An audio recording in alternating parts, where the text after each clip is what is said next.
Morning sa ating lahat. Another day, another vlog na naman tayo. So, for today's vlog ay dito pa rin tayo sa ating munting manukan. So, bali yung itlog ng ating Shamu is naging 10 na. So, yung ginawa ko, naglimlim na kasi yung native na hin natin. So, which is 11 yung egg niya. So, bali nalaga ko na yung 6. So, 5 na lang yung natira. So, yung ginawa ko, yung siyam na piraso ng itlog ng ating black Shamu asin is nilagay ko doon sa native natin na naglilimlim. So, kinuha ko lahat yung itlog ng native, which is ito yung itlog niya. Yan guys, maliit lang, maliliit. So, mas malaki yung mga itlog ng Shamu dito. Yan. So, kinuha ko. Yan guys, gawin na lang ulam to. Yan, 5 piraso yung natira. So, bali, yung nililimliman niya is puro itlog ng Shamu na siyam na piraso. So, yung natira sa pugaran ng Shamu mismo is isang itlog lang. So, guys. So, ipapakita ko sa inyo yung native na inahin na naglilimlim. So, abangan nyo guys. So, ito na guys yung ating native na naglilimlim. So, yan. So, ito, tagabantay lang to.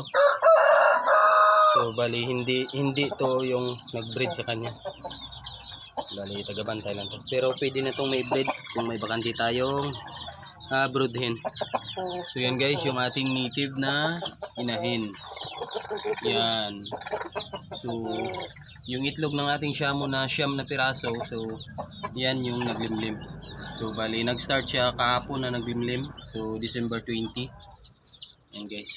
So, January 12 or January 20, January 10 pala or 12 mag-hatch na to. So yun guys yung ating native na hen. So isa rin yan sa magandang magpapisa na inahin. So yun guys, yan kakatapos lang natin magbigay ng saging na luto. So yun guys, gusto rin nilang kainin ang ating mga alagang manok, yung saging na luto. Yan guys, so ligyan ko rin to ng saging na luto. So ubos na agad. So, paborito talaga nila, basta overripe. Kain ng kain parang iba. Overripe na saging. So yan yung ating hulubasilan. So, isa rin na manok na matibay sa sakit. Ayan guys. Ayan. So silipin natin yung black Shamu.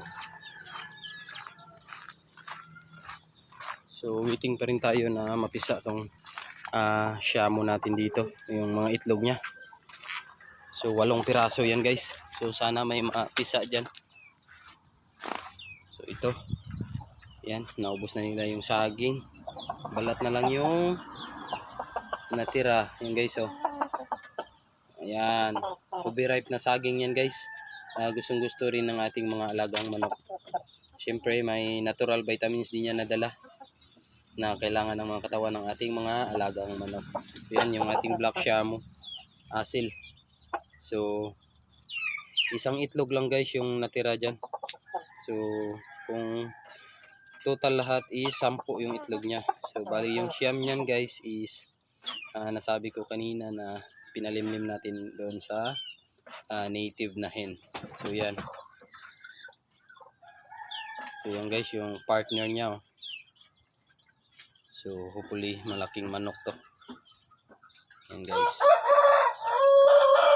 Yan yung ating manok.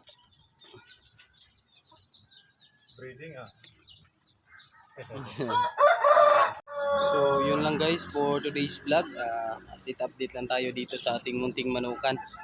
So yan, hopefully mapisa yun ng pinalimliman natin na native na hen. So pero tuloy-tuloy pa rin yung itlog ng ating black Shamu asil. So kung maglilimliman siya, yung limliman niya is yung mga natitirang itlog niya.